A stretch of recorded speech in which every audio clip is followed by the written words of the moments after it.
Hello viewers, welcome to my channel Raza Homeopathy. I am Dr. Raza from New Delhi speaking. I am practicing since 25 years.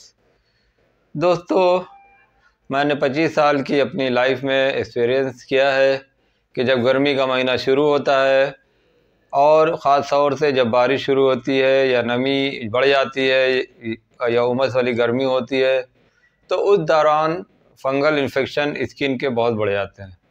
तो ये skin की एक ख़ास बीमारी है fungal infection. ये कहीं भी स्किन में फंगस का ग्रोथ हो सकता है। तो इसके कई वजह होती हैं। ये आमतौर पर जैसे मैंने बताया कि जहाँ नमी ज़्यादा होती है, हवा में नमी हो या आपको पसीना ज़्यादा चलता है उसकी नमी से हो सकता है, या आप पानी में भीग जाते हैं या कपड़ा गीला अगर आपका है तो उस गीले कपड़े पहनने के बाद भी आपको फंगल इन्फेक्शन हो जाता है। तो फंगल इन्फेक्शन आमतौर पर एक बैक्टीरिया है जो स्किन पर फफूंद की तरह लाल रंग का एक फफूंद जैसा रैश हो जाता है और जिसमें खुजली बहुत ज़्यादा होती है। तो ये आमतौर पर बॉडी में हर जगह हो सकता है, ख़ास तौर से जो बॉडी का अंदरूनी पार्ट्स है, जो बगल में है या उसके दोनों टांगों के बीच है या पेट और इनर थाई के अंदर का एरिया है या औरतों में ब्रेस्ट के फोल्ड के नीचे है या मेल फीमेल के जो प्राइवेट पार्ट्स हैं उनके अंदर भी ये फंगल इन्फेक्शन हो सकता है। तो इसकी जो मेन वजह मैंने बताई आपको, बैक्टीरिया की वजह से होता है। ये एक दूसरे को इन्फेक्शन से होता है, मेल फीमेल दोनों को हो सकता है। गर्मी से ख़ास तौर से बरसात के मौसम में अगर आपके कपड़े भीगे हैं, नमी से भी हो सकता है। पसीना अगर आपको ज़्यादा आता है तो उस पसीने की गर्मी से भी होता है। जो मोज़ा जूता जो ऑफिस वाले वर्क हैं या जिनका काम है जूता मुस्तकिल देर तक पहने रहना, तो उनको पैरों में भी ये फंगल इन्फेक्शन हो सकता है। फंगल इन्फेक्शन सर में भी हो सकता है, डैंड्रफ की तरह, जैसे डैंड्रफ झड़ते हैं वो भी एक फंगल इन्फेक्शन है। या सर के अंदर खुजली होना, उस पर लिक्विड आना, खुजलाना, खुजली बहुत ज़्यादा होना। तो ये रिंग वर्म की एक ब्रांच है। टीनिया कैविटी जिसे कहते हैं, टीनिया डर्मेटाइटिस कह सकते हैं, टीनिया क्रूरस कहते हैं, इसके बहुत सारे नाम हैं, लेकिन ये सब फंगल इन्फेक्शन ही है।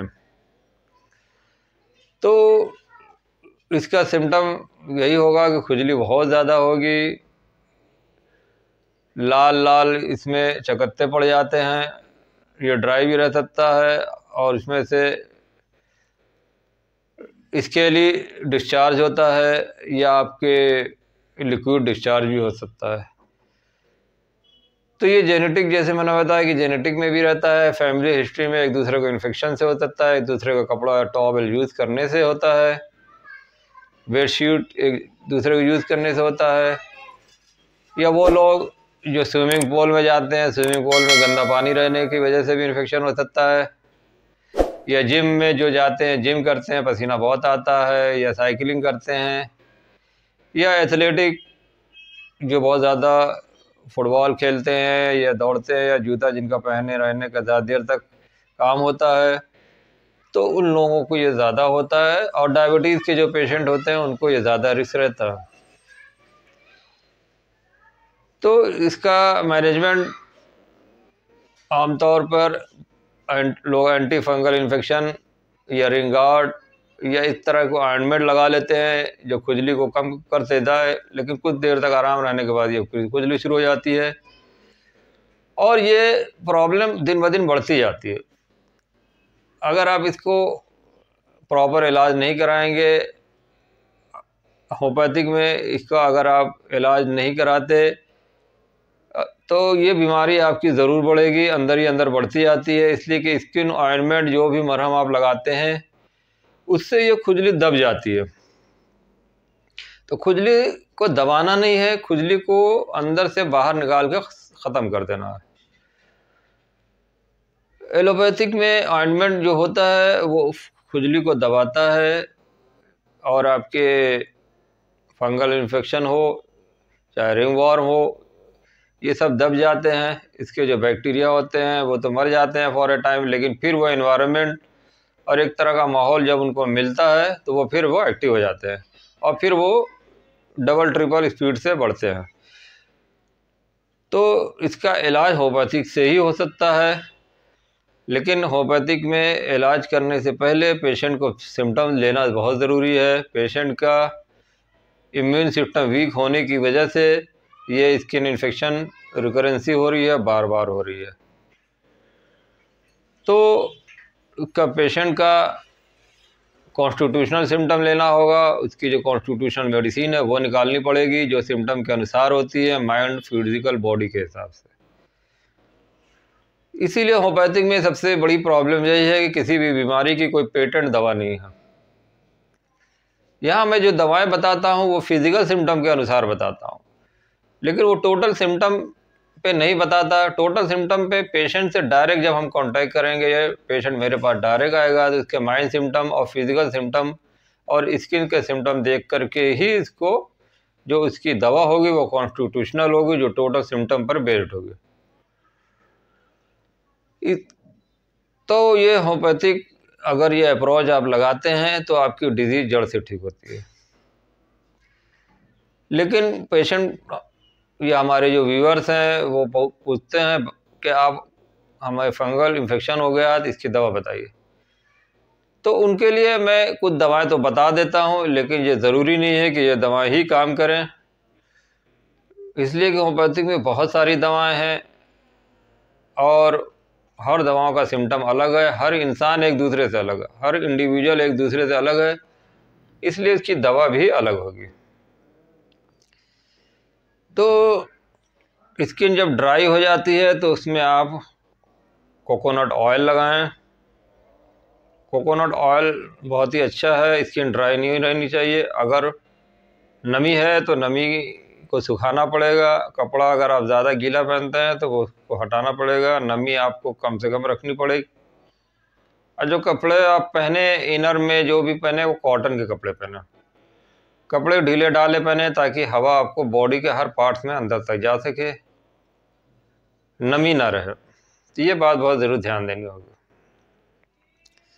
तो दोस्तों इसमें सबसे अच्छी दवा है टेलुरियम। टेलुरियम 30 रिंगवॉर्म की तरह इसमें लाल लाल इस तरह से उभार आते हैं, खुजली बहुत ज़्यादा होती है, ये बॉडी के हर पार्ट कहीं भी हो सकती है, तो इसमें टेलुरियम ले। अगर इस एरिया में दाढ़ी में कहीं भी फंगल इन्फेक्शन हो रहा है तो थूजा इसके लिए दवा है। अगर सर में बहुत ज़्यादा रिंगवॉर्म है तो मेलेरियम है। अगर डैंड्रफ बहुत ज़्यादा झड़ते हैं तो नाइट्राम्यूर है। नाइट्राम्यूर डैंड्रफ के लिए, और सर में अगर आपको फंगल इन्फेक्शन है तो नाइट्राम्यूर उसके लिए बेहतरीन दवा है। नाइट्राम्यूर आप लोअर पोटेंसी में 6 टैबलेट में चलाएं तो बहुत अच्छा काम करती है, लेकिन आपको ज़्यादा दिन तक दवा चलानी है तो फिर आपको नाइट्राम्यूर 30 हफ्ते में 1-2 बार लेनी है। इससे आपको जो डैंड्रफ हो रहा है या चेहरे पर जो स्किन ऑयली है, आपके सर में भी ऑयली टाइप का सर रहता है, नमी रहती है, डैंड्रफ जो है येलो कलर का खुजली होती है या दाने होते हैं, तो उसमें आपको नाइट्राम्यूर भी काम करती है। मेलेरियम का सिम्टम ये होगा कि मेलेरियम का जो खुजली होगी तो स्किन के अंदर से लिक्विड निकलेगा, ऊपर से ड्राई स्किन होगी लेकिन अंदर से रिसाव होगा, चिकना चिकना रिसाव होता है, तो मेलेरियम का ये सिम्टम है। कहीं भी हो, अगर ऊपर में क्रश जमा हुआ है और खुजलाने के बाद अंदर से लिक्विड जैसा आता है तो मेलेरियम इसके लिए बेहतरीन दवा है। सीपिया है, सीपिया भी बहुत अच्छी दवा है। जो औरतें ज़्यादा पानी में काम करती हैं, पानी में भीगने के बाद अगर उनको ये प्रॉब्लम होती है तो सीपिया 30 दें। सीपिया को वॉशर वोमेन रेमेडी भी कहा जाता है। तो जो धोबी होते हैं जिनका काम है कपड़ा धोना, उनको, या घर में जो हाउस वाइफ होती हैं जो कपड़ा वपड़ा ज़्यादा धोती हैं या घर में पानी का ज़्यादा काम करती हैं, तो उनको ये सीपिया दें। सीपिया भी बालों में अगर हो या आपके बॉडी में कहीं भी हो, तो जो खुजली होती है, खुजली का पस अगर आता है तो उसमें सीपिया बहुत अच्छा काम करती है। मेल या फीमेल के जो प्राइवेट पार्ट्स हैं, अगर वहाँ खुजली ज़्यादा हो रही है तो उसमें ग्रेफाइटिस बहुत अच्छा काम करती है। ग्रेफाइटिस को आप 30 ज़्यादा नहीं लेना है, ग्रेफाइटिस को हफ्ते में 1-2 बार लेना। तो ग्रेफाइटिस का भी स्किन जो है काला रहता है, स्किन ड्राई रहता है, और जब खुजली होती है तो उसके बाद उसका डिस्चार्ज जो होता है हनी लाइक, हनी की शहद की तरह गाढ़ा गाढ़ा का डिस्चार्ज होता है। तो उसमें ग्रेफाइटिस इस तरह के सिम्टम में दी जाती है।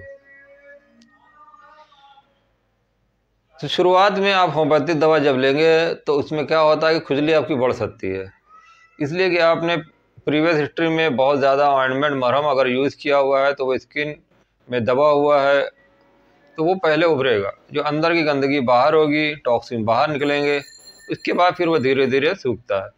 इसलिए दवा लेने के बाद कभी घबराए नहीं, हफ्ते में 1-2 खुराक लेने के बाद कोई भी दबी हुई बीमारी उभरेगी, उसके बाद ही फिर आपको आराम मिलेगा। इसमें बहुत पेशेंट रखना पड़ता है, इसीलिए बेहतर है कि आप किसी होम्योपैथिक डॉक्टर से परामर्श करके ही दवा लें। नाखूनों में अगर आपको यहाँ पर खुजली होती है, यहाँ पर फंगस का ग्रोथ हो रहा है नाखूनों में, तो उसके लिए बेहतरीन दवा है एंटीमक्रूड। बहुत ही अच्छी दवा है एंटीमक्रूड का, मैंने बहुत अच्छा इस्तेमाल किया। नाखून पूरा जिसे कहते हैं फंगस की वजह से नाखून कट जाता है, झड़ जाता है और वहाँ पे फंगस ग्रोथ हो जाते हैं, तो एंटीमक्रूड बहुत अच्छा काम करती है। पैरों की उंगलियों के बीच में अगर फंगस ग्रोथ हो रहा है, खुजली बहुत चलती है और उसमें से वाटर डिस्चार्ज होता है और ये ठंडक से बढ़ता है, तो उसमें साइलिशिया बहुत अच्छा काम करती है। साइलिशिया भी ज़्यादा हाई डोज नहीं देनी है, 30 पावर में 1 खुराक हफ्ते में देनी है।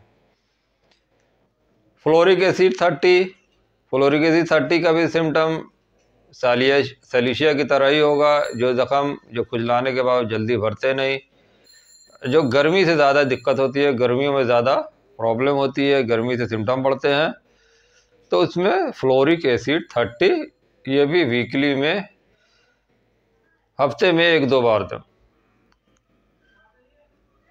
तो दोस्तों ये सब दवाएं थी जिनको अब मैंने यूज़ किया। आप ऑइंटमेंट का बिल्कुल इस्तेमाल बंद कर दें। आपको एक्सटर्नल एप्लीकेशन अगर करना है तो आप नारियल तेल लगाएं, और एक मदर टिंचर आता है, echinacea mother tincture. Echinacea mother tincture को मैं आमतौर पर कोकोनट ऑयल में मिला करके पेशेंट को देता हूँ।